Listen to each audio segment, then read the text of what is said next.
The Kyra preened in the mirror of the void, a civilization of living glass and cold light, convinced their bioluminescent veins held the ultimate truth of the stars.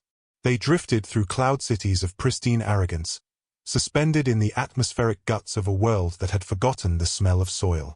They had mapped the quantum weave while lesser breeds still fumbled with the abacus. To them, the folding of space was a triviality, a parlor trick as mundane as the fastening of a boot. Yet, beneath the shimmer of their transcendent chrome, they harbored a singular, iron-clad terror, a law carved into the very substrate of their history: do not disturb the primate's rest. Humans were nothing but bags of wetware and bone, primitive creatures who had fled their dying rock in ships that were little more than floating sarcophagi, seeking a silence they had never earned. They were the ghosts in the machine of the galaxy, dreaming through the centuries in a chemically induced rot, their automated systems keeping the heart beating while the soul withered in the dark. The warning was a drumbeat in the blood of every spacefaring race. Let the butchers sleep, lest they remember how to kill.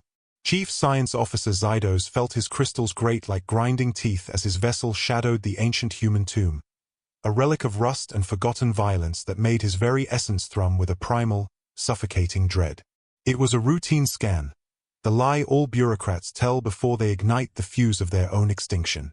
Zydos would later stand before the council, his luster dimmed by the sweat of a guilty soul, claiming it was mere analysis of a hull that had tasted the vacuum for an eternity. But FYN, a junior researcher fresh from the academy and bloated with the lethal hubris of the young, saw the human ship not as a grave, but as a prize. The cryogenic systems defied the Kyra's sanctified laws of thermodynamics, and FYN, vibrating with a frantic, twitching greed, pushed for a probe. Just a needle into the dark, they said. The moment the quantum signature bit into the ship's hide, the ancient beast groaned. The dormant iron lung of the vessel inhaled, and the silence of centuries was shattered by the scream of waking machinery. Panic, raw and jagged, tore through Zydos's melodious frequencies as the viewscreen ignited with the birth of 1,000 lights. The pods were opening, a slow-motion birth of a nightmare. Thousands of humans, their synapses firing like lightning in a storm, were shedding the frost of their long sleep. High Command's response was a visceral roar of purple fury. "You absolute neutron-headed shits," the commander bellowed, her voice heavy with the weight of impending slaughter. The humans were to rot for a millennium more. But the engines were already thrumming, a low, rhythmic pulse that felt like a heartbeat in the throat. In the white-hot chaos of the awakening, as the Kyra scrambled to contain the infection of life they had unleashed, FYN's voice was a pathetic whisper. "This won't favor my career, I suspect." It was the understatement of a dying age. The human ship spat a transmission into the void, a language of gravel and fire not heard since the dirt was young. "Who dares disturb our slumber?" It was not a question. It was a challenge issued from the gut. The diplomatic corps, those polished liars who had bargained with hive minds and smoothed over the genocides of entire sectors, found their grace turning to ash. Ambassador Crystal, a shimmering puppet of practiced sincerity, led the delegation into the iron bowels of the human ship. "Remember," she hissed, "we offer them the honeyed tongue of peace." But the airlock opened into a reality of grime and chemical stink. They were met not by gods, but by sleep-deprived animals clutching cups of black, bitter sludge, a liquid that smelled of scorched earth and neurotoxicity. The human leader stood there, eyes hooded with the dark circles of a 1,000-year grudge, hair a jagged crown of defiance. "You're the Fragus who tripped the alarm," they rasped, the words heavy with the lethargy of a predator rudely prodded in its den. The Kyra stood paralyzed, their crystalline perfection reflecting only the squalor of the humans' mourning. They spoke of reparations and dream machines, but the human leader merely snorted, a sound of pure, unadulterated contempt that made the ambassador's spine vibrate with alarm. "You think pillows can fix this?" the human growled, taking a pull of the black sludge. "Have you ever tried to close your eyes after the world has screamed in your ear? It's over." The grievance was not a war cry, but a long, agonizing moan. The humans had opinions, sharp and jagged as broken glass, and they intended to flail the Kyra with every one of them. When one human realized their sacred pizza was a ghost of the past, the resulting tantrum was a physical blow, cracking the composure of the diplomatic elite. They weren't conquest-hungry. They were just profoundly, violently irritated. The concept of a town hall meeting was broadcast, a million voices raised in a cacophony of petty resentment. They mourned Netflix, they hungered for social media, and the Kyra's translators buckled under the weight of a collective withdrawal that felt like a psychic hemorrhage. The offer of resort planets was spat back with a chilling finality. Bold of you to think we'll ever feel like sleeping again. Now, where is the fragging dough and cheese? The true horror dawned when the humans began to sift through the digital wreckage of their history. The High Council watched, their light guttering in the wind of human laughter. You thought we ran out of resources? The human leader asked, their voice dripping with a mocking, cruel amusement. Oh, you sweet, translucent void spawn. The galactic archives were a comedy of errors. Humans hadn't sought the ice to escape a dying world. They had sought it to escape the suffocating weight of their own perfection. They had solved the riddles of energy, peace, and the stars, only to find the vacuum of boredom more terrifying than the void of space. The primitive ships were masks, camouflaged gods hiding quantum consciousness storage that made Kyra technology look like sticks and stones. While the galaxy thought them dying, the humans had been simulating entire universes, binge-watching the birth and death of stars as if it were a low-budget soap opera. The warning, the sacred law of the Kyra? It was a prank. A cosmic do not disturb sign hung on the door by a race that found the galaxy too loud, too needy, and far too dull. The revelation was a supernova that scorched the Kyra's pride to the bone. They had been guarding a nursery of teenagers who had simply hit the snooze button on reality. The humans had mapped every timeline, debated the philosophy of the sandwich until the meaning of bread was lost, and invented gods just to watch them fall, all while the rest of the galaxy was still learning to firestart. They had children whose school projects were more complex than the Kyra's most sacred engines. Why hide? The High Commander asked, her voice a fragile chime. Because being the smartest in the room is a fragging chore, the human leader countered. Everyone wants a piece of you. Everyone wants the fire of the gods. We just wanted to be left alone with our simulations and our silence. The Kyra realized they were not the masters of the known universe. They were the uninvited guests who had woken the landlord during his only day off. The humans were awake now, caffeinated, bored, and looking for something to break.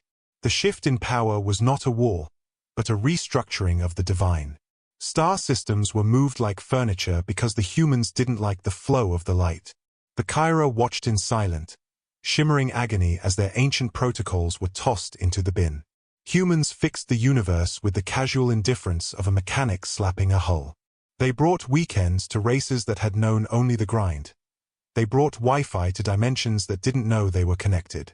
The Kyra bureaucracy, once a clockwork of light, was infected by casual Fridays and the soul-crushing horror of office parties.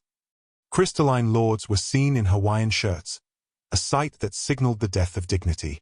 FYN, the catalyst of this catastrophe, watched the humans teach the youth of the galaxy how to chill, and realized that the universe had finally found a heartbeat, even if it was erratic and smelled of cheap beer. Governance became a carnival of the absurd. The humans built a community center, where wars were settled over game nights and the bitter sting of loss was softened by potluck dinners.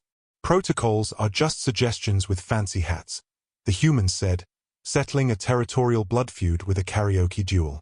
Even the void spawn, those shadows of entropy that had haunted the Kyra's nightmares, were found in the corner, clutching hot chocolate and trying to understand the tactile joy of bubble wrap. The human solution to the trauma of existence was a simple, brutal mandate. Take a fragging nap and eat a snack. They restructured the High Council into a coffee club, insisting that no galactic crisis was too great that it couldn't be ignored for a well-timed latte. The Kyra were told they had too much crystal, not enough flow. They were being taught to breathe in a vacuum. The Interspecies Relaxation Coalition was the final nail in the coffin of the old order. The universe was more productive because it had finally learned the value of doing nothing. Zydos watched a human show a Kyrian how to roast sugar clouds over a plasma reactor and felt the universal reset button click into place.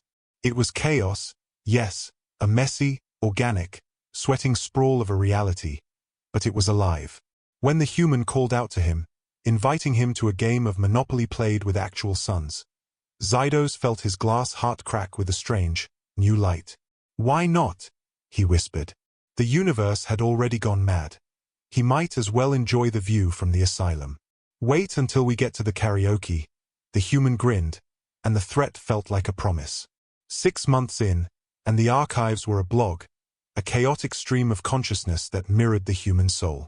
The void spawn were now therapists, their hollow eyes finally useful for reflecting the career anxieties of the masses. The Kyra lounged in trendy clubs, their bioluminescence serving as mood lighting for a generation that prioritized the vibe over the vocation. There were hiccups. The Olympics were a disaster of gravity cheating and pool noodle misunderstandings, but the education of the galaxy was underway. They learned why humans slept, because they were tired of the weight of their own brilliance. The Senate was a beanbag paradise where pizza was the only currency of diplomacy. The Kyra military, those once fearsome predators, were now masters of the downward-facing dog, their cruisers smelling of lavender and espresso. Every day was hat day, and the universe was a chorus of laughter and confusion. A year later, the Alliance met in recliners, the air thick with the scent of fried grease and contentment. High Commander Christus admitted the truth. They had been babysitting the masters of the house. The human leader, draped in the holy bathrobe of his office, yawned, a wide, cavernous sound that sent a chill through the room. "We're tired," the leader said, the words a death knell for the party. "The coffee's wearing off. It's time for another nap." The Kyra felt the shadow of the silence returning. They pleaded, they sputtered. They feared the return of the responsibility they had only just learned to discard. "Don't worry," the human said, eyes fluttering. "We left instructions. Real ones. And keep the don't wake us rule. It's a classic." The great universal snooze sequel began. The humans retreated into their pods, leaving behind a galaxy that finally knew how to make a decent cup of joe and how to value the stillness between the stars. Zydos watched the lights dim on the human vessel, his crystalline form twinkling with a weary, profound amusement. They had been given the fire of the gods, but it wasn't a sword or a star drive. It was the permission to rest. The greatest truth of the cosmos was not found in a quantum equation, but in the soft, rhythmic breathing of a race that had seen it all and decided it wasn't worth staying up for. Sometimes, the only way to save the universe is to let it close its fragging eyes.